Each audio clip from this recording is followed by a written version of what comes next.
दोस्तों, आज का हमारा टॉपिक होगा मूल अधिकार। यहाँ से पेपर में एक क्वेश्चन बनता है, तो चलिए देखते हैं। संविधान के भाग 3 में मूल अधिकारों का उल्लेख किया गया है। अनुच्छेद 12 से 35 तक मूल अधिकारों का उल्लेख किया गया है।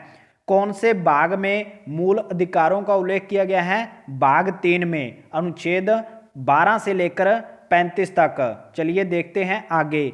भारत के नागरिकों को 7 मौलिक अधिकार दिए गए थे, परंतु 44वें संविधान संशोधन 1978 के द्वारा संपत्ति के अधिकार को हटाकर 300A में रख दिया गया। वर्तमान में भारतीयों के पास 6 मौलिक अधिकार हैं। कौन कौन से हैं? चलिए देखते हैं। समानता का अधिकार अनुच्छेद 14 से 18 तक, स्वतंत्रता का अधिकार अनुच्छेद 19 से 22 तक, शोषण के विरुद्ध अधिकार अनुच्छेद 23 से 24 तक, धार्मिक स्वतंत्रता का अधिकार अनुच्छेद 25 से 28 तक, संस्कृति एवं शिक्षा का अधिकार अनुच्छेद 29 से 30 तक, संवैधानिक उपचारों का अधिकार अनुच्छेद 32। चलिए आगे एक एक करके सभी अनुच्छेद पढ़ेंगे।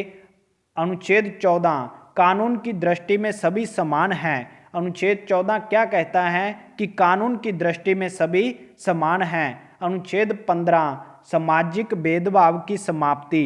सामाजिक भेदभाव की समाप्ति किस अनुच्छेद के तहत की गई है? अनुच्छेद 15 के तहत। अनुच्छेद 16, सार्वजनिक सरकारी सेवाओं में अफसरों की समानता। अनुच्छेद 17, अस्पृश्यता का अंत, छुआछूत का अंत। ये क्वेश्चन बहुत बार पूछा गया है दोस्तों कि छुआछूत का अंत किस अनुच्छेद के तहत किया गया? अनुच्छेद 17। अनुच्छेद 18, उपाधियों का अंत, शिक्षा व सेना को छोड़कर।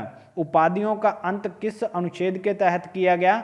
अनुच्छेद 18। अनुच्छेद 19, व्यक्ति को 6 प्रकार की स्वतंत्रता दी गई है, जैसे विचार, बोलने की स्वतंत्रता, भारत के किसी भी राज्य में घूमने की स्वतंत्रता, आजीविका कमाने की स्वतंत्रता अनुच्छेद 19 के तहत। अनुच्छेद 20, अपराधियों के विरुद्ध दोषी सिद्ध संरक्षण कानून को तोड़ने वाला दोषी होगा।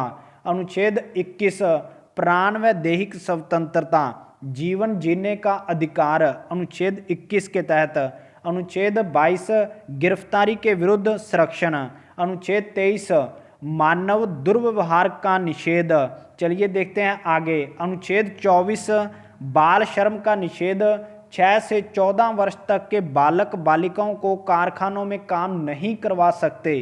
अनुच्छेद 25, अपनी अंतर आत्मा की आवाज सुनकर कोई भी व्यक्ति किसी भी धर्म को अपना सकता है अनुच्छेद 25 के तहत, और उसका प्रचार प्रसार कर सकता है। अनुच्छेद 25 के तहत ही सिख धर्म के लोग कृपान धारण कर सकते हैं। अनुच्छेद 26, धार्मिक संस्थाओं की स्थापना करना।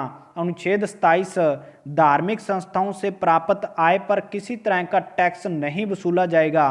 किसी भी व्यक्ति को चंदा देने के लिए बाध्य नहीं किया जाएगा। अनुच्छेद 27, शिक्षण संस्थाओं में धार्मिक शिक्षा पर प्रतिबंध।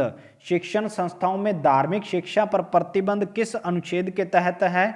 अनुच्छेद 28। अनुच्छेद 29, अल्पसंख्यक वर्ग के हितों का संरक्षण। अनुच्छेद 30, शिक्षण संस्थाओं की स्थापना। अनुच्छेद 32, इसका संबंध न्याय निर्णय से है। इसके तहत सर्वोच्च न्यायालय 5 प्रकार की रिट जारी करता है।